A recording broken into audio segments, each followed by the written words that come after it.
आ गए हैं फिजिक्स का एक बहुत ही इंपॉर्टेंट चैप्टर पढ़ने, जिसका नाम है यूनिट एंड मेजरमेंट। क्लास 11 का ये चैप्टर छोटा सा है, पर ये बहुत इंपॉर्टेंट चैप्टर है। इस चैप्टर में आप पढ़ेंगे यूनिट के बारे में, आप पढ़ेंगे सिग्निफिकेंट फिगर के बारे में, आप पढ़ेंगे कि क्वांटिटी क्या होती है, प्लेन एंगल, सॉलिड एंगल, इन सारी चीजों के बारे में पढ़ेंगे। और आप पढ़ेंगे डायमेंशन के बारे में। लेकिन इस पार्ट 1 में आज मैं आपको फिजिकल क्वांटिटी के बारे में पढ़ाऊंगा।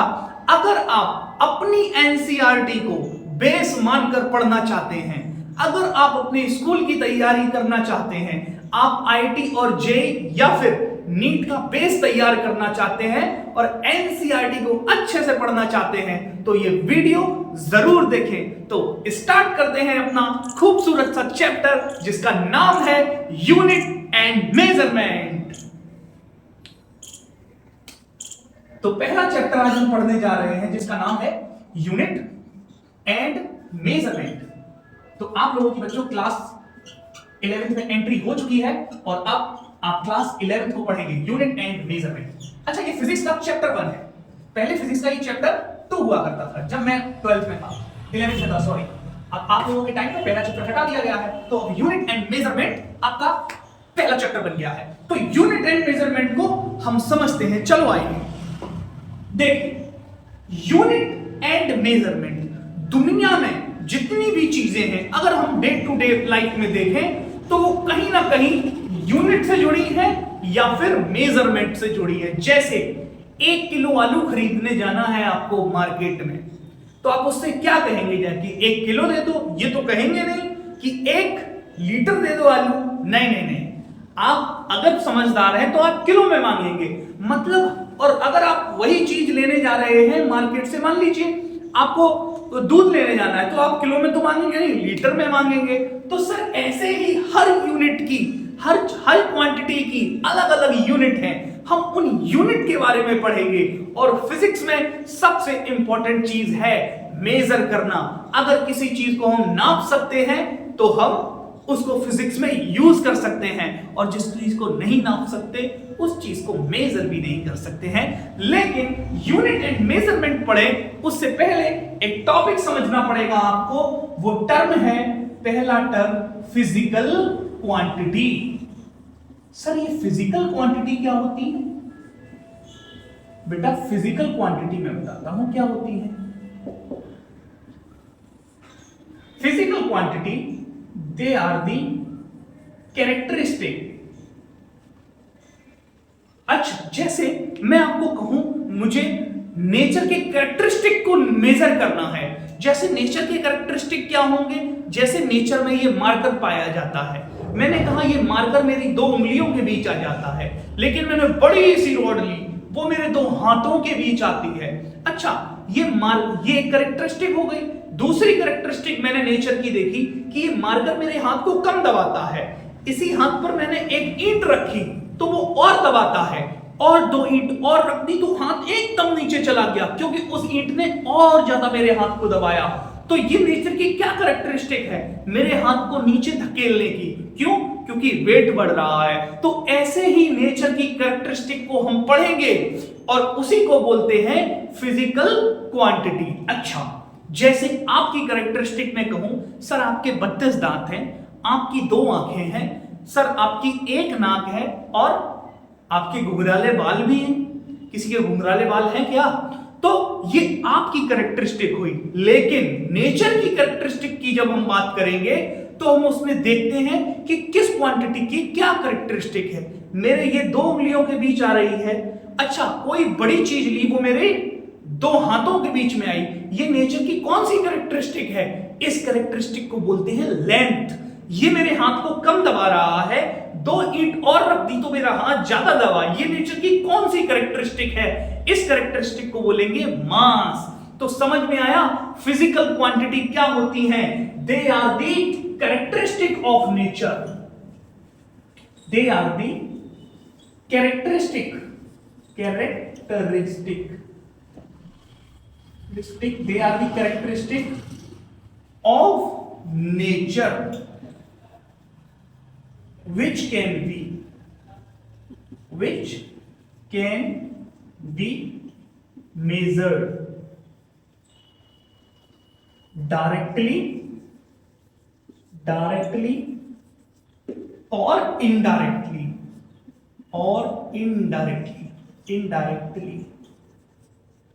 and in terms of which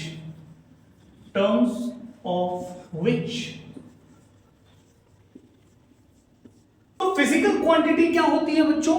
physical quantity are the characteristic of nature, मतलब ये नेचर की वो कैरेक्टरिस्टिक है which can be measured directly or indirectly, जिसे हम या तो डायरेक्टली या फिर इनडायरेक्टली मेजर कर पाए। जैसे लेंथ को हम डायरेक्टली भी मेजर करते हैं, रख के फीता नाप लो, और जैसे हमें यहां से सन की डिस्टेंस मेजर करनी है वो भी तो लेंथ ही हुई, उसके लिए हम दूसरे मेथड यूज करते हैं।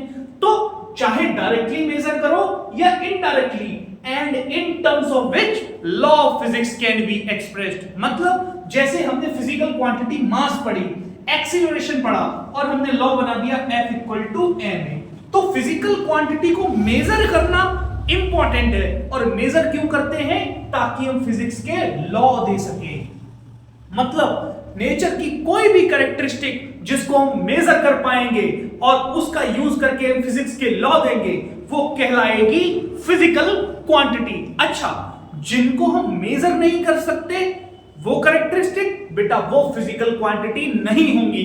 जैसे कि मैं तुमको बोलूं, तुमको गुस्सा बहुत आता है, तुम प्यारे बहुत हो, तुम बहुत हैंडसम हो, ये सारी कैसी कैरेक्टरिस्टिक हैं? इनको हम मेजर नहीं कर सकते और ना ही इनका यूज करके हम फिजिक्स के लॉ दे सकते हैं, तो ये हमारी फिजिकल क्वांटिटी नहीं होंगी। तो आइए आगे हम चलते हैं कि फिजिकल क्वांटिटी के पास क्या क्या होता है। जैसे मैं तुमसे बोलूं कि फिजिकल क्वांटिटी की अगर हम बात करें, जैसे तुमने पढ़ा 100 मीटर, ये भी एक क्वांटिटी है।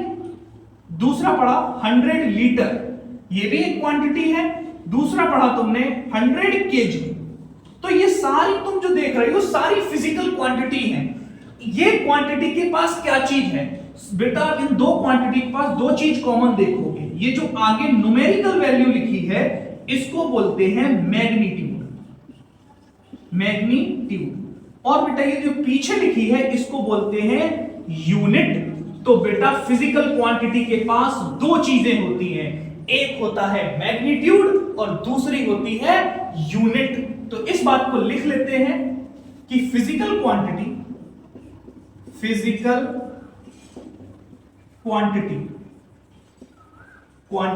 इज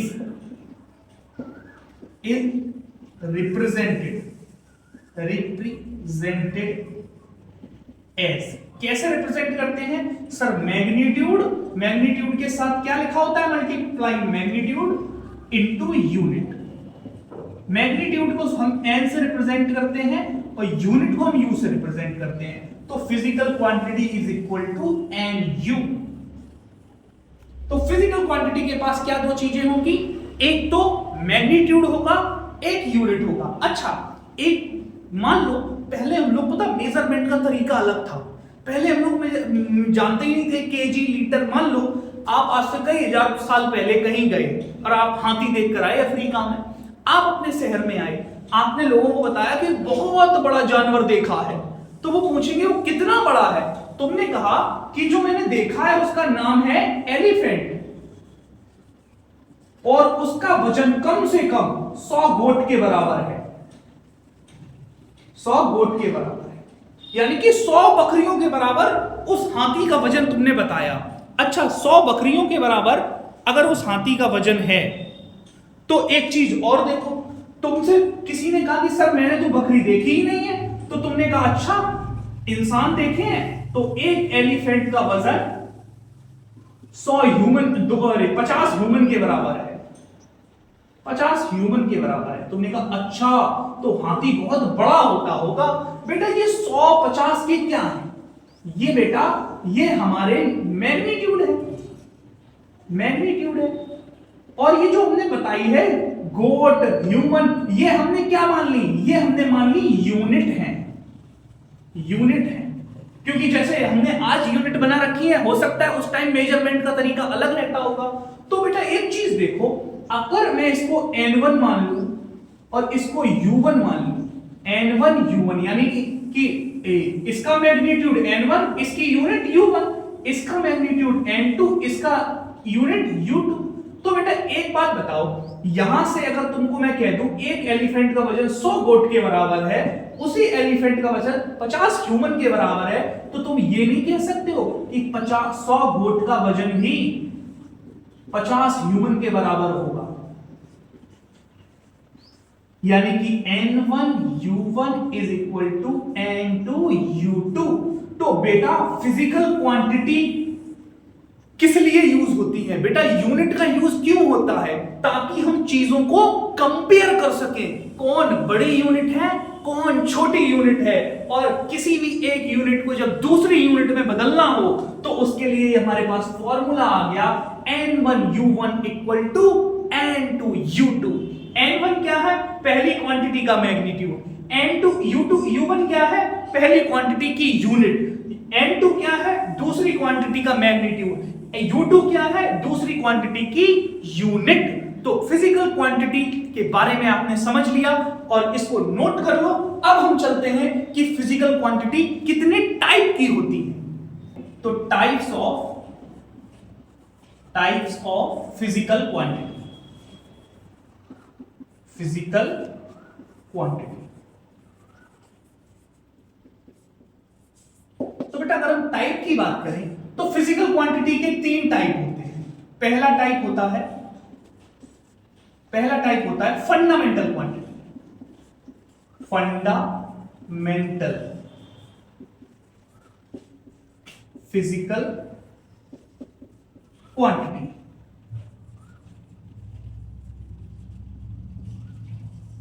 पहला टाइप तो तुम्हारा ये होता है। दूसरा टाइप क्या होता है? दूसरा टाइप होता है डिराइव्ड फिजिकल क्वांटिटी। और बेटा तीसरी बहुत ही इंपॉर्टेंट क्वांटिटी जो बहुत ही पढ़ोगे आप, तीसरी क्वांटिटी होती है supplementary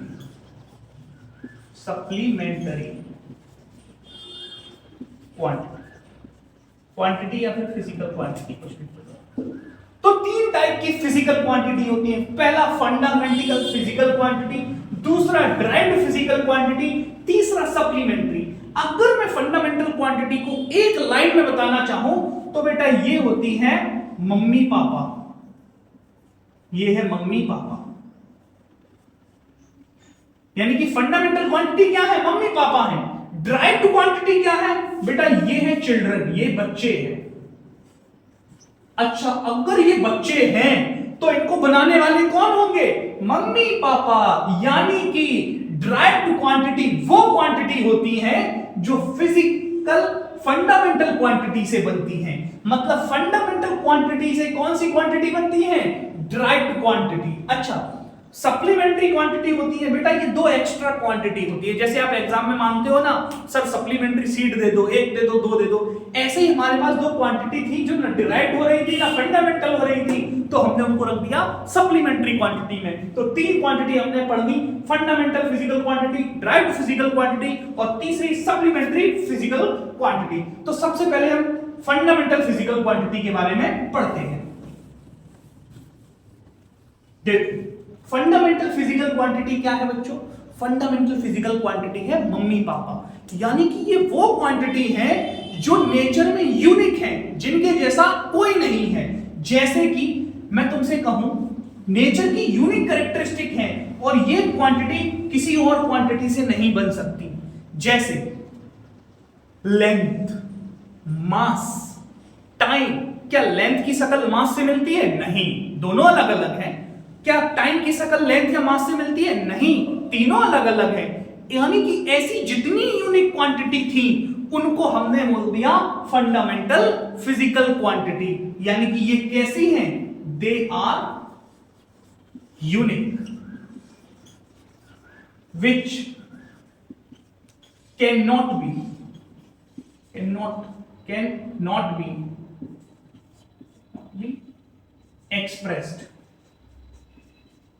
expressed in terms of any other physical quantity, यानी कि किसी और फिजिकल क्वांटिटी के टर्म में एक्सप्रेस नहीं की जा सकती। ये कैसी है? एकदम यूनिक है। और बेटा अगर मैं बात करूं कि फंडामेंटल फिजिकल क्वांटिटी कितनी होती है, तो बेटा ये टोटल 7 होती है, 7 इन नंबर्स। तो बेटा हम पढ़ लेते हैं कि ये कौन कौन सी फंडामेंटल क्वांटिटी है जो 7 होती है नंबर्स में। तो देखो आपको सारी क्वांटिटी में पढ़ाता हूं, इसको नोट कर लो। तो 7 फंडामेंटल क्वांटिटी कौन सी है अभी पढ़ाता हूं। देखो पूरा चार्ट बना देता हूं। देखो ये है तुम्हारी फंडामेंटल फिजिकल क्वांटिटी, उसके बाद उसका यूनिट सिंबल, यूनिट, और उसके बाद उसका सिंबल। तो अगर हम बात करें कि पहली यूनिक कैरेक्टरिस्टिक जो हमको मिली वो होती है लेंथ, दूसरी फंडामेंटल फिजिकल क्वांटिटी होती है मास, तीसरी होती है टाइम, चौथी होती है टेम्परेचर,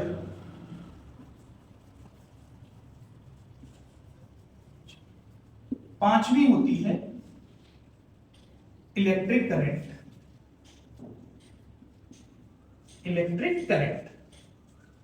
छठवीं होती है ल्यूमिनस इंटेंसिटी। ल्यूमिनस इंटेंसिटी क्या होती है अभी बताता हूं। अच्छा, सातवीं और आखिरी फिजिकल क्वांटिटी होती है अमाउंट ऑफ सब्सटेंस।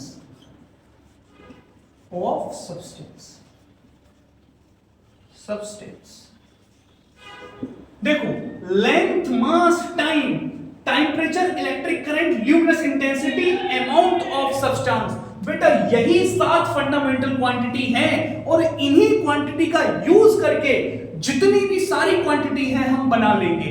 मतलब यही यूनिक कैरेक्टरिस्टिक है। अगर मैं लेंथ की यूनिट पूछूं तो क्या होती है? मीटर, और मीटर का सिंबल क्या होता है? एम। मास की यूनिट पूछूं तो क्या होती है? किलोग्राम। किलोग्राम सारे बच्चे जानते हो, इसको किस में मेजर करते हैं? केजी। अच्छा, टाइम की यूनिट क्या होती है? सेकंड। सर यूनिट तो टाइम की मिनट की होती है बेटा, ऐसा यूनिट की बात करता हूं, सेकंड, और इसका सिंबल एस बच्चे जानते हैं। टेम्परेचर की तो 3 यूनिट होती है, फ़ारेनहाइट, सेल्सियस, लेकिन जो हम यूज करते हैं वो है केल्विन। केल्विन क्या है? ऐसा यूनिट, के सिंबल है इसका। इलेक्ट्रिक करंट की बेटा यूनिट होती है एम्पियर, और एम्पियर को या तो ए से रिप्रेजेंट करते हैं या कई बुक्स में आई से भी इसको डिनोट कर देते हैं। अच्छा, ल्यूमिनस इंटेंसिटी क्या होती है? देखो ल्यूमिनस इंटेंसिटी में कहूं, तुम एक काम करो, तुम अपने रूम में लगा हुआ बल्ब देखो और उसके बाद बाहर जाकर सूरज को देखो, तो तुम क्या देखोगे? सर सूरज की तरफ नहीं देख पाते, क्यों? क्योंकि सर लाइट बहुत ज्यादा है, चमक बहुत ज्यादा है।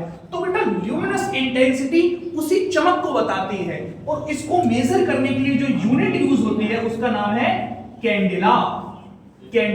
जैसे कैंडल मतलब लाइट, कैंडल जलाते हो तो उसमें क्या निकलती है? लाइट निकलती है, रोशनी निकलती है ना, तो ल्यूमिनस इंटेंसिटी, तो कैंडेला, और इसका सिंबल है सीडी। और अमाउंट ऑफ सब्सटेंस, बेटा ये तो मोल के टर्म में मेजर करते हैं, आप लोग केमिस्ट्री में पढ़ते हुए आए। MOLE इसकी यूनिट है और इसका सिंबल है, एक मोल में से E हटा दो, MOL, मोल, E हटा दो तो मोल, ये इसका सिंबल है। तो ये तुम्हारी सातों की सातों फंडामेंटल क्वांटिटी हो गई। अब जितनी भी क्वांटिटी हैं वो इन्हीं 7 फंडामेंटल क्वांटिटी से मिलकर बनेगी। तो फंडामेंटल क्वांटिटी कौन होती है?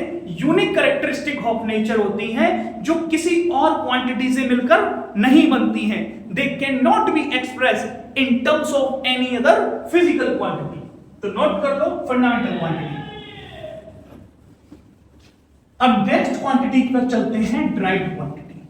अच्छा, ड्राइव्ड क्वांटिटी कौन होती है? फंडामेंटल क्वांटिटी तो मैंने शुरू में बताया था, पापा मम्मी होते हैं, और ड्राइव्ड क्वांटिटी को होते हैं बच्चे होते हैं। मतलब सर ड्राइव्ड क्वांटिटी बनेगी मिलकर किससे? ड्राइव्ड क्वांटिटी किससे बनेगी मिलकर? सर ये फंडामेंटल क्वांटिटी से ही बनेगी। जैसे मैंने तुमसे एक क्वांटिटी बोली एरिया, एरिया को मेजर कर सकते हो, ठीक है। एरिया ऑफ रेक्टेंगल क्या होता है? Length into breadth. बेटा लेंथ को भी तुम मीटर में मेजर करते हो, और ब्रेथ को भी तो मीटर में मेजर करते हो, तो बेटा बेसिकली लेंथ ब्रेथ है तो लेंथ ही, तो इसका यूनिट क्या होती है मीटर स्क्वायर। तो अगर मैं पूछूं एरिया, तो एरिया किससे बनी है सर, लेंथ वाली फंडामेंटल क्वांटिटी से बनी है। तो बेटा ये कैसी हो गई ड्राइव्ड क्वांटिटी। अब मैं वॉल्यूम की बात कर दूं, वॉल्यूम तो L into v into h, volume of cube. Sir length होती है, ब्रेथ भी बेटा लेंथ ही तो होती है, मीटर में मेजर करते हो, और हाइट भी लेंथ ही होती है, तो इसकी यूनिट आती है मीटर क्यूब। तो बेटा ये भी लेंथ को 3 बार मल्टीप्लाई करने से नई क्वांटिटी जो बन गई, ये कौन सी है, ये ड्राइव्ड क्वांटिटी है। अब मैं नेक्स्ट बोलूं, जैसे स्पीड होता है डिस्टेंस अपॉन टाइम, डिस्टेंस भी तो लेंथ ही है, डिस्टेंस अपॉन टाइम, तो इसकी यूनिट आती है मीटर पर सेकेंड। बेटा ये देखो, ये दो फंडामेंटल क्वांटिटी से बनी है, एक लेंथ से बनी है और एक टाइम से बनी है, यूनिट क्या है मीटर पर सेकेंड। ऐसे ही ले लो वेलोसिटी, वेलोसिटी की भी यूनिट मीटर पर सेकेंड ही आती है। तो बेटा ये भी किससे बनी है, लेंथ से बनी है और टाइम से बनी है। अच्छा मैं ले लूं फोर्स, F इक्वल्स, अरे एक्सीलरेशन ले लूं, सॉरी एक्सीलरेशन होता है मीटर पर सेकेंड स्क्वायर, इसकी यूनिट होती है। अच्छा ये किससे बनी है सर, एक बार लेंथ और 2 बार टाइम, यानी कि एक्सीलरेशन भी कैसी हो गई ड्राइव्ड क्वांटिटी हो गई, किससे बनी है फंडामेंटल क्वांटिटी से। फोर्स ले लो, force equal to M A यानी केजी, वैसे तो न्यूटन होती है, मीटर पर सेकेंड स्क्वायर, यानी ये 3 क्वांटिटी से बनी है, मास से बनी है, लेंथ से बनी है और टाइम से बनी है। तो ऐसे सारी जो क्वांटिटी जो हम फंडामेंटल क्वांटिटी से बनाते हैं, 2 क्वांटिटी जो आगे हम पढ़ाएंगे सप्लीमेंट्री, उन्हें छोड़कर the quantity which are made up of fundamental quantity, the quantity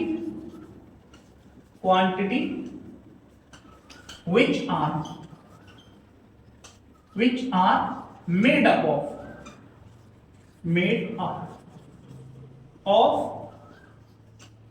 fundamental quantity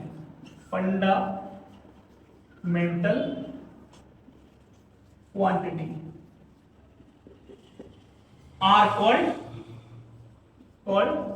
derived quantity,